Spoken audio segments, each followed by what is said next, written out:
नमस्कार, ESPN 9 news में आपका स्वागत है। मैं हूं आपके साथ दिनेश कुमार। हरियाणा में आगामी 90 दिनों में विधानसभा के चुनाव होने वाले हैं।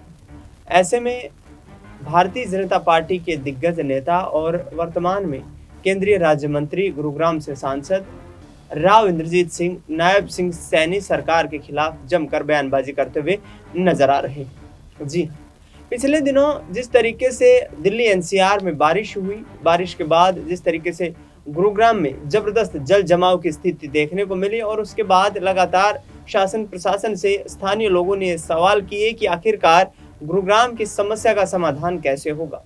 राव इंद्रजीत सिंह पूरी स्थिति का जायजा लेने के लिए अपने लोकसभा संसदीय क्षेत्र में निकले।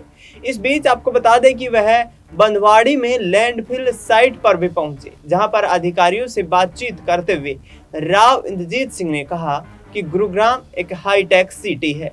गुरुग्राम का डेवलपमेंट को लेकर के लगातार जो सरकारें प्रयासरत हैं और पिछले 20 सालों में गुरुग्राम में बड़े पैमाने पर डेवलपमेंट हुआ है, लेकिन ड्रेनेज सिस्टम और वेस्ट मैनेजमेंट को लेकर कोई काम नहीं हो पाया है।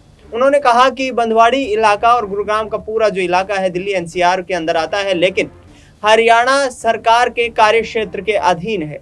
ऐसे में बंदवाड़ी में जो लैंडफिल साइट है उसमें कूड़े का पहाड़, जिसमें करीब 12 लाख टन कचरा एकत्रित हो गया है और वहां पर वेस्ट मैनेजमेंट प्लांट जो है वो हरियाणा सरकार के द्वारा बंद कर दिया गया। इस पर राव इंद्रजीत सिंह कहते हुए नजर आए कि वह सरकार के खिलाफ धरने पर बैठ जाएंगे। 15 अगस्त तक की डेडलाइन देते हुए नायब सिंह सैनी सरकार को इस पूरी समस्या का समाधान करने के लिए एक ड्राफ्ट तैयार करने की भी सलाह देते हुए राव इंद्रजीत सिंह नजर आए। आपको बता दें कि राव इंद्रजीत सिंह लगातार ये कहते नजर आ रहे हैं कि हरियाणा में जिस तरीके से लगातार सत्ता में भारतीय जनता पार्टी पिछले 10 सालों से बनी हुई है और मनोहर लाल खट्टर को हटा करके नायब सिंह सैनी को चीफ मिनिस्टर बना दिया गया है, लेकिन हमें कोई सियासी आधार नहीं दिया गया है। लिहाजा आने वाले वक्त में राव इंद्रजीत सिंह क्या बीजेपी से बड़ी बगावत करते हुए नजर आएंगे। पिछले दिनों लगातार अहिरवाल क्षेत्र में राव इंद्रजीत सिंह की सक्रियता देखने को मिली है, चाहे फिर रेवाड़ी की बात करें, गुरुग्राम की बात करें, भिवानी महेंद्रगढ़ की बात करें या फिर हिसार लोकसभा क्षेत्र की बात करें। लगातार राव इंद्रजीत सिंह अपने कार्यकर्ताओं और करीबी नेताओं से मुलाकात कर रहे हैं। उन्होंने विधानसभा चुनाव में 15 सीटों की मांग की है। राव इंद्रजीत सिंह साफ तौर पर ये कहते हुए नजर आ रहे हैं कि आगामी विधानसभा में अहिरवाल जो है ये एक महत्वपूर्ण भूमिका निभाने वाला है। इसी इलाके से सरकारें बनती हैं, चाहे भूपेंद्र सिंह हुड्डा की सरकार बनी हो या फिर मनोहर लाल खट्टर की। भारतीय जनता पार्टी पहली बार हरियाणा में 2014 में पूर्ण बहुमत की सरकार बनाने में कामयाब हुई और उस कामयाबी में अहिरवाल क्षेत्र की भूमिका अतुलनीय है। यानी कि राव इंद्रजीत सिंह साफ तौर पर ये कहते नजर आ रहे हैं कि आगामी वक्त में यदि संगठन ने कोई बड़े कदम नहीं उठाए, दिग्गज नेताओं की अनदेखी की गई, तो हरियाणा में झटका लगना तय माना जा रहा है।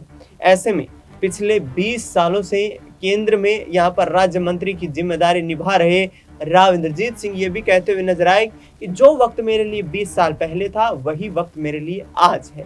कांग्रेस पार्टी में उस वक्त था मैं मनमोहन सिंह के पहले टर्म में केंद्रीय विदेश राज्य मंत्री की जिम्मेदारी उनको दी गई। उसके बाद वह दूसरे टर्म में भी केंद्रीय विदेश राज्य मंत्री बनते हुए नजर आए। लेकिन मोदी सरकार में यहाँ पर सत्ता में शामिल होने के बाद राव इंद्रजीत सिंह कहते हुए नजर आ रहे हैं कि जिन लोगों ने सिर्फ एक विधानसभा का चुनाव लड़ा, एक लोकसभा का चुनाव लड़ा और वो केंद्रीय मंत्री बने बैठे हैं, और ऐसे में राव इंद्रजीत सिंह की लगातार जो है अनदेखी की जा रही है। ये मेरे इलाके के लोगों की तौहीन है, मेरे इलाके के लोगों के साथ नाइंसाफी है। मैं अपने इलाके के लोगों के लिए लड़ाई लड़ता हुआ नजर आऊंगा। उन्होंने ये भी कहा था कि 4 जून को जब लोकसभा चुनाव के नतीजे आए उसके बाद हरियाणा का राजनीतिक मानचित्र बदलता हुआ नजर आएगा, लेकिन करीब 2 महीने गुजर जाने के बाद भी हरियाणा में जो है स्थिति जस की तस बनी हुई है। राव इंद्रजीत सिंह ने तमाम बयान दिए हैं, लेकिन उन तमाम बयानों के बीच भी राव इंद्रजीत सिंह को कोई यहाँ पर राहत मिलती हुई नजर नहीं आई है, क्योंकि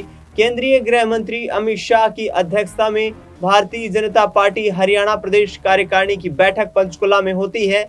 उस बैठक में नायब सिंह सैनी के चेहरे पर ही चुनाव लड़ने की बात यहाँ जो है केंद्रीय गृह मंत्री अमित शाह करते हुए नजर आते हैं, और इस पर अहिरवाल सम्मेलन या यूं कहें कि ओबीसी सम्मेलन जो कि केंद्रीय विश्वविद्यालय जांच महेंद्रगढ़ में आयोजित किया गया था, उसमें भी राव इंद्रजीत सिंह ने गृह मंत्री अमित शाह को आईना दिखाते हुए एक संदेश जरूर दिया। उन्होंने कहा कि 2014 में भी इस इलाके ने अपनी अहम भूमिका निभाई मोदी सरकार को बनाने में, और अब 2024 का वक्त आ गया है।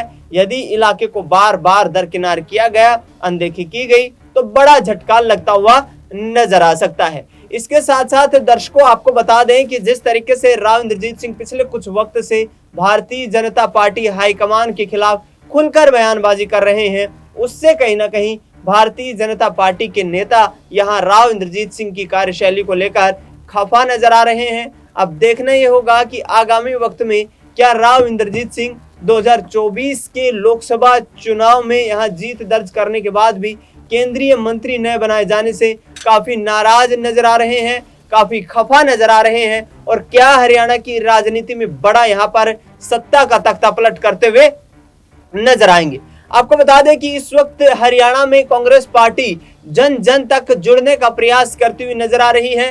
पिछले 9.5 साल के भारतीय जनता पार्टी के कार्यकाल को भी यहां पर लोगों के सामने पेश करती हुई नजर आ रही है। साफ तौर पर यह कहा जा रहा है कि बीजेपी का पिछला जो कार्यकाल रहा, वो कार्यकाल यहाँ पर हरियाणा के लिए काला कार्यकाल है, क्योंकि हरियाणा में पिछले 10 सालों में बेरोजगारी की दर देश में चरम सीमा पर पहुंच गई है।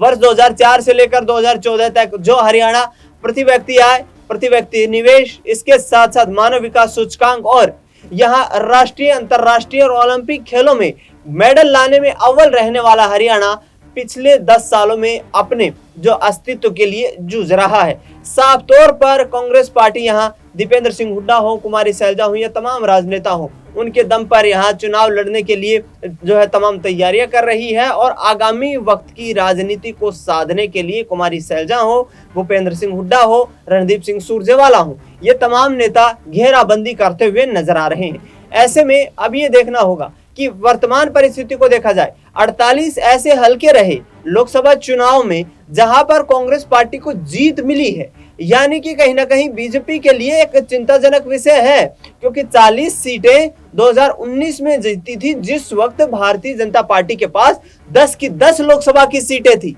लेकिन अब वो संख्या घटकर के 5 रह गई है, और 48 विधानसभा सीटों पर लोकसभा चुनाव के दौरान हमने देखा कि कांग्रेस पार्टी बढ़त बनाती हुई नजर आई।